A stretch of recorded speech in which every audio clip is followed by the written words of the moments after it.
আমরা কেউ কখনো ভাবি না, পরস্পর পরস্পরের বিরুদ্ধে দোষারোপ করেই চলেছি। অথচ আত্মচিন্তা, আত্মজিজ্ঞাসা, আত্মমগ্নতা, আত্ম উপলব্ধি, আত্মশুদ্ধি এসবের কোনো চিন্তা নেই। আমার বিশ্ববিদ্যালয়ে একটু দুঃখজনক ব্যাপার আছে, কারণ আমি বলছিলাম যে স্যার বিহার থেকে কেউ পিআর টিমে এসেছিল কিনা, যার 3.5 লাখ টাকা বেতন, 4 লাখ টাকার কাছাকাছি বেতন, সেও টাকা চুরি করে। তাকে যদি আমি ছোট্ট একটা উদাহরণ দিই, আমি ইউনিভার্সিটি কালচারাল সেক্রেটারি, তো সেইখানে টিম নিয়ে যেতে হয় ইন্টার ইউনিভার্সিটি প্রোগ্রামে। একজন সব থেকে বেশি দিন 15 বছর ধরে যাকে বিশ্বাস করে এসেছি, তাকে বলেছি ভাই आपको जानकारी है, आप बस बुक करा दीजिए। 1.5 লাখ টাকার বাসটা 1,80,000 বুক করেছে। আমি তো কখনো ভাবিনি। যখন এবছর বললাম কলকাতা एसएनयू से जाना है न्यू थिएटर में, এই নিউ টাউন में, अब उसी बस बुक करा दीजिए, বলে 1,18,000 लगेगा। যখন বাসটা এলো সকাল 8টায়, দেখি একটা নন এসি বাস এসছে, যেটার ভাড়া হবে 50,000 টাকা। 50,000 টাকা আমি দিয়ে দিয়েছি, কারণ অ্যাডভান্সটা আমার নামে। সঙ্গে সঙ্গে লড়াই করে সেই বাসটা যখন ক্যান্সেল করে, যখন বাস স্ট্যান্ডে গিয়ে আবার একটা কারেন্ট একটা এসি বাস ধরে আনা হলো, সেটা 75,000 টাকা পাওয়া গেল। তার মানে কত টাকা! অথচ সে কোটিপতি, তার মেয়ের বিয়ে দিয়েছে 1 কোটি টাকার উপর বেশি খরচা করে। অর্থাৎ মানুষ তার চরিত্র কোথায় নিয়ে চলেছে, আর নীরেন্দ্রনাথ চক্রবর্তী কতটা শুধরাবেন, কোথায় কারা বাজাচ্ছে ঢাক, কোথায় পুজো বাড়ি, ঘর ছাড়ারা আঁধার থেকে আঁধারে দেয় পারি। আমরা আসলে কোথায় চলেছি? এই কবিরাই হচ্ছে আমাদের পথ দেখাচ্ছেন, তবু আমরা পথ দেখছি না।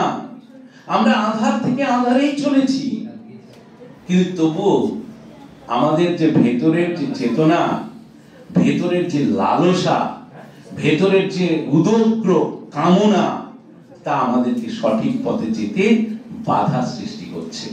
তাই এখনকার প্রতিষ্ঠিত কবি গরু নিয়ে দেশে পত্রিকা লেখে, কবিতা লেখেন। গরু নিয়ে কবিতা লিখলেন। আর আমি বিধানচন্দ্র, আসানসোল বিধানচন্দ্র কলেজে ওইটা নিয়ে বলেছিলাম।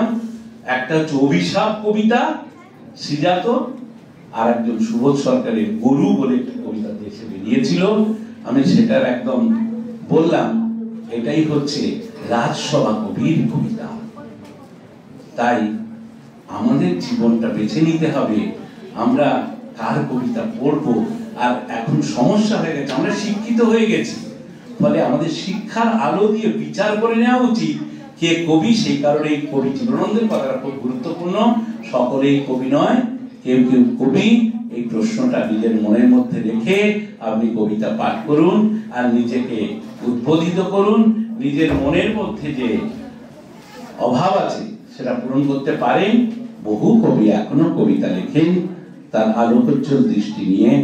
যেমন আমি আমার মতে রঞ্জন দাশগুপ্তের মতো কোন কবি শঙ্খ ঘোষের থেকে অনেক বড় কবি, কিন্তু তিনি পশ্চিমবঙ্গ থেকে ভারতবর্ষের কোনো পুরস্কার পাননি।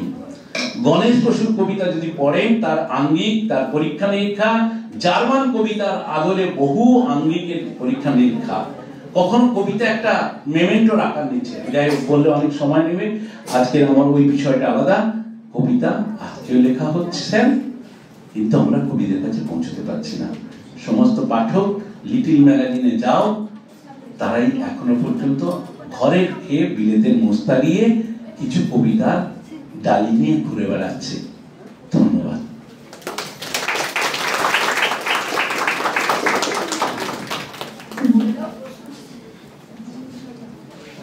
ধন্যবাদ জানাই ডক্টর জয়গোপাল মন্ডল মহাশয়কে। তিনি খুব সুন্দরভাবে কবি জীবনানন্দ দাশ, কবি নজরুল ও নীরেন্দ্রনাথ চক্রবর্তীর ভাবনাকে বর্তমান প্রসঙ্গে বুঝিয়ে দিলেন। কবিরা সত্যিই সত্যদ্রষ্টাই বটে।